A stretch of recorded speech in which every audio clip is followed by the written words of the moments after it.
Hi అండి, అందరికీ నమస్కారం. సో ఈరోజు నేను మా ఫామ్లో ఉన్న ఒక మొక్కని మీకు చూపిద్దాం అనుకుంటున్నాను. సో అదే ఈ మొక్క. సో ఎవరైనా గుర్తుపెడితే కామెంట్ చేయండి. సో ఇది మొక్క ఏంటి అనేది. సో ఈ మొక్క ఏంటంటే అంజీరా మొక్క. అంజీరా. సో నేను మా ఫామ్లో ఆ మల్టీ క్రాప్స్ కింద ఈ అంజీరా మొక్కలు ఒక 2 తీసుకోవడం జరిగింది. సో ఈ రెండిట్లో మీరు చూస్తే ఆల్మోస్ట్ ఇప్పటికి 3 ఫ్రూట్స్ ఉన్నాయి. మరి దీన్ని ఇలా తినొచ్చో లేదో నాకైతే లేదు. మనం ఎండబెట్టిని తింటాము. సో ఇది కొంచెం పెద్ద అయితే ఎక్కువ కాయలు కాస్తుంది, అప్పుడు మనం ఎండబెట్టి ట్రై చేయొచ్చు. సో ప్రస్తుతానికైతే ఇది ఒకటి తీస్తాను నేను, ఎట్లా ఉంటుందో.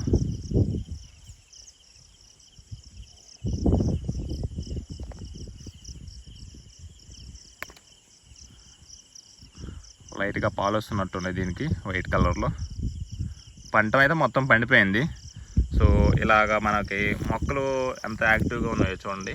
చుట్టూ మనకి చూసినట్లయితే మినీ ఫారెస్ట్ లాగా ఉంది, కానీ మొక్క మాత్రం చాలా యాక్టివ్గా ఉంది. సో ఇదే మనం ప్రకృతి వ్యవసాయంలో మనం మెయిన్ చేయాల్సిందనమాట. మీరు ఇక్కడ కింద చూసినట్లయితే సాయిల్ చాలా మెత్తగా ఉంటుంది అన్నమాట. ఇక్కడ ఇవి చూడండి ఎంత మెత్తగా ఉందో. సో ఇలా ఉండాలి మనకి